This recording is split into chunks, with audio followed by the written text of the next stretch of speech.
அனைவருக்கும் வணக்கம். இன்றைய ஆரோக்கிய தலைப்புல நம்ம என்ன பார்க்க போறோம் அப்படின்னா, முந்திரியினுடைய ஆரோக்கிய நன்மைகள பத்தி தான் தெரிஞ்சுக்க போறோம். பொதுவா முந்திரி பார்த்தீங்கன்னா, ஆரோக்கியமான ஒரு உணவுப் பொருள் அப்படின்னு எல்லாருக்கும் தெரியும். இருந்தாலுமே கூட அதனுடைய விலை காரணமாக அதிகமா அத யாரும் விரும்பி எடுக்கிறதே கிடையாது. பொதுவா நட்ஸ் அப்படின்னு அழைக்கப்படக்கூடிய விதை வகைய சேர்ந்தது தான் முந்திரி. முந்திரி, பாதாம் இந்த மாரியான உணவுகள அதிகமான ஆரோக்கிய சத்துக்கள் நிறைந்தது. அதனால அதனுடைய விலையும் பார்த்தீங்கன்னா, அதிகமா தான் இருக்கும். அதனாலேயே மக்கள் பார்த்தீங்கன்னா, பல்வேறு விதமான உணவுகள்லயும், பலகாரங்கள்லயும் இத சேர்க்கறதுக்கு பார்த்துருப்போம். முந்திரிய அதிகமா எடுக்கும் பொழுது நம்ம உடலுக்கு ஒரு சில நேரங்கள்ல தீங்குகளும் விளைவிக்கலாம் அப்படின்னு சொல்லப்படுது.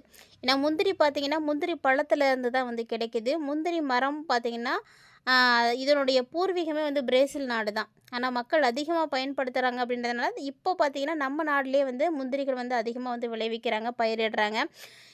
ஏன்னா முந்திரி அவ்வளவு ஆரோக்கியம் நிறைந்த ஒரு பொருள். ஒரு ரிச்சான ஒரு பொருள் தான் முந்திரி.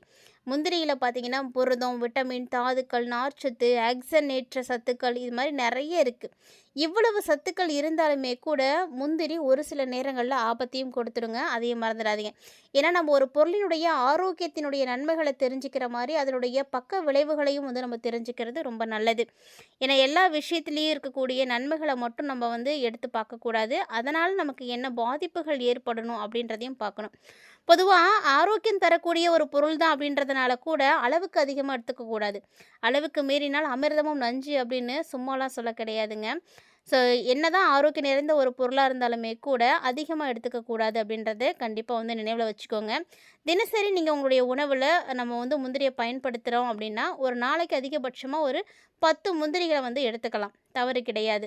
அதுக்கு மேல நீங்க முந்திரி எடுக்கக்கூடாது. அத முடிஞ்ச அளவுக்கு கட்டுப்படுத்திக்கோங்க. முந்திரி பல ஆரோக்கிய நன்மைகள பெற்றிருக்கு. ரத்தத்தில சர்க்கரையுடைய அளவ குறைச்சு கொடுக்கும். இதய ஆரோக்கியத்த பராமரிக்கும். உடல் எடையை குறைக்கும். இது எல்லாத்துக்குமே உதவியா இருக்கக்கூடியது தான் முந்திரி பருப்பு. முந்திரியில புரதம் எந்த அளவுக்கு இருக்கோ, அதே மாரி நார்ச்சத்தும் இருக்கு. ஸோ கொழுப்பும் இருக்கு.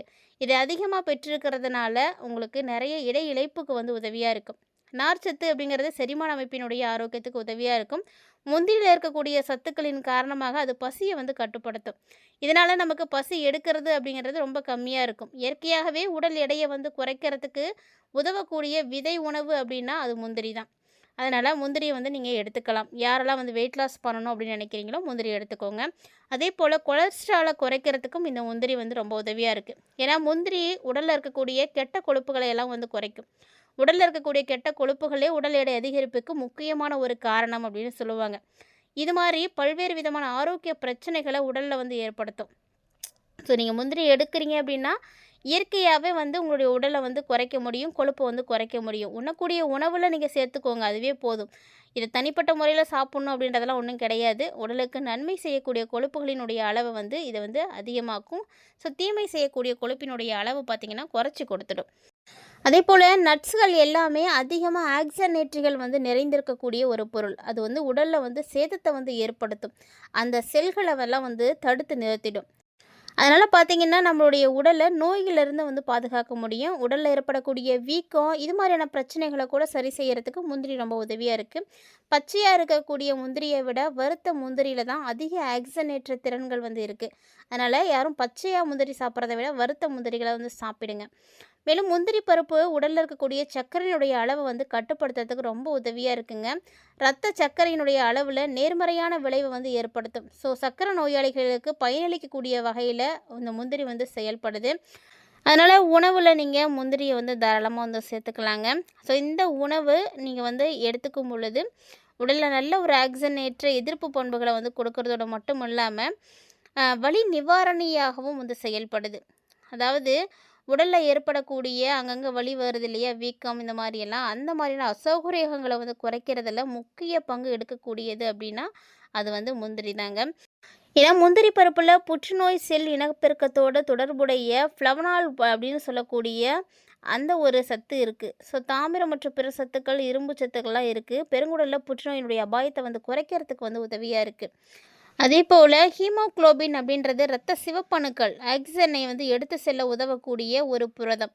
இரும்பு மற்றும் தாமிரம் ஹீமோகுளோபினுடைய உற்பத்திக்கு தேவையான அத்தியாவசிய நுண்ணூட்டச்சத்துக்கள்னு சொல்லுவாங்க. ஸோ முந்திரி பருப்பு எடுத்துக்கும் பொழுது நீங்கள் தாராளமாக இதை வந்து பெற முடியும். ஏன்னா முந்திரி பருப்பில் இரும்பு, தாமிரம் இது எல்லாமே அதிகமாக இருக்குது. இதனால் ஹீமோகுளோபின் உருவாவதற்கு ரொம்ப உதவியாக இருக்கும். கூடுதலாக பார்த்தீங்கன்னா முந்திரி பருப்புகளை நீங்கள் எடுத்துக்கும் பொழுது இரத்த கோளாறுகளை எல்லாம் நிர்வகிக்கிறதுக்கு உதவியாக இருக்கும். அதே போல் முந்திரி பருப்பில் ஜியாக்சாந்தின் அதிகமாக இருக்குங்க. ஸோ இது கண்களுக்கு தேவையான சத்துக்களை கொடுக்குது. கண்களினுடைய மாக்குலாவை வெளிப்புற சேதத்திலேருந்து பாதுகாத்து கொடுக்கும். ஸோ பார்வையை மேம்படுத்துறதுக்கு இருக்கக்கூடிய முக்கியமான சத்தாக இது வந்து செயல்படுது. ஸோ முந்திரி பருப்பை நீங்கள் எடுத்துக்கிறதுனால பார்வை வந்து நல்லா வந்து டெவலப் ஆகும். அது மட்டும் இல்லாமல் பார்வை குறைபாடுகளை தடுக்க முடியும். மேலும் பார்த்தீங்கன்னா முந்திரியை நீங்கள் எடுத்துக்கும் பொழுது மூளையினுடைய செயல்பாட்டையே மேம்படுத்த உதவுங்க. ஹீமோதெரபி ஏற்படக்கூடிய மூளைச்சிதைவின் பாதகமாக இருக்கக்கூடிய விளைவுகளை எல்லாம் ஹீமோபிரைன் சொல்லப்படக்கூடிய ஹீமோதெரபியால் ஏற்படக்கூடிய மூளை பலவீனத்தை எல்லாம் குணப்படுத்துறதுக்கு இந்த மாதிரி விஷயங்களுக்கெல்லாம் எந்த மருந்துகளுமே இது வரைக்கும் இல்லை அப்படின்னு சொல்லுவாங்க. ஆனால் இந்த முந்திரி பருப்பை நீங்கள் எடுக்கும் பொழுது மூளையினுடைய செயல்பாடு ரொம்பவே நல்லா இருக்குங்க. ஸோ இது மட்டும் இல்லாமல் முந்திரி பருப்பை நம்ம எடுத்துக்கும் பொழுது அன்றாடம் நம்மளுடைய உடலுக்கு தேவையான சக்தி கிடைக்கும். நீரிழிவு நோயை வந்து குணப்படுத்தும், எலும்பு ஆரோக்கியத்தை பராமரிக்கும், மூளை செயல்பாடு இது மாதிரி நிறைய விஷயங்களுக்கு வந்து பயன்படுது. ஸோ கூடுதலாக பார்த்திங்கன்னா ஆரோக்கியமான எடை மேலாண்மைக்கும் நல்ல ஊட்டச்சத்துக்களுக்கும் இது வந்து ரொம்பவே வந்து பயனளிக்கக்கூடிய வகையில் இருக்குது. இது மாதிரி எக்கச்சக்கமான நன்மைகளை வந்து முந்திரி வந்து பெற்றிருக்குங்க. ஸோ நம்ம முந்திரி வந்து சாப்பிட்றதுனால எண்ணிலடங்காத நன்மைகளானது நமக்கு ஏற்படுது அப்படின்னே சொல்லலாம். நல்ல ஊட்டச்சத்து நிறைந்திருக்கக்கூடிய ஒரு பொருள் தான்.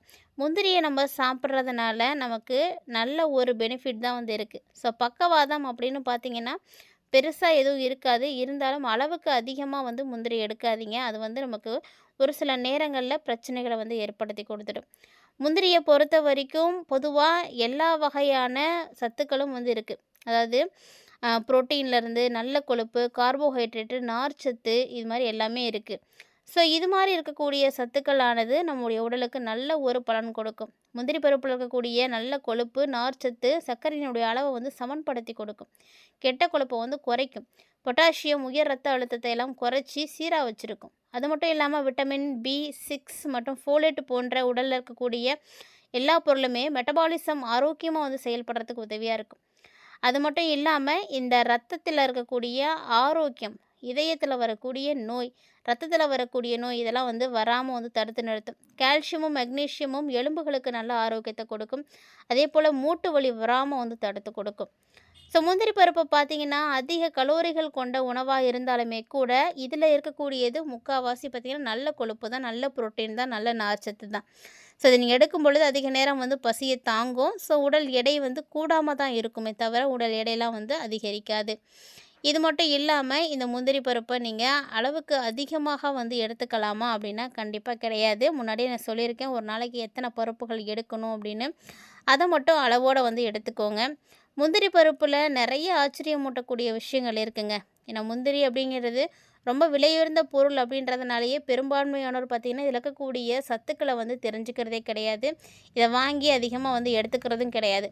அப்படியும் மீறி நீங்கள் எடுத்துக்கும் பொழுது நிறைய நன்மைகளானது இது வந்து ஏற்படுத்தி கொடுக்குது. ஏன்னா முந்திரி பருப்பில் நிறைய ஊட்டச்சத்துக்கள் வந்து இருக்குது. மக்கள் தினசரி உணவில் முந்திரி பருப்பை சேர்க்கறதுக்கு தயங்குறாங்க. ஏன்னா முந்திரி பருப்பில் கலோரிகள் வந்து நிறைந்திருக்கும் அப்படின்னு. 100 கிராம் முந்திரி பருப்பு எடுத்து பார்த்திங்கன்னா சுமார் 553 கிராம் கலோரிகள் தான் இருக்குது. இது பிஸ்தா மற்றும் பாதாம் போன்ற பிற கொட்டைகளை விட ரொம்பவே அதிகம். அதனால் பருப்பை வந்து கண்டிப்பாக வந்து சாப்பிடக்கூடாது அப்படின்னு நினைக்கிறதுக்கு காரணமே இதுதான். கலோரியை தவிர இந்த கொட்டை ஆரோக்கியத்துக்கு ரொம்ப நல்லது.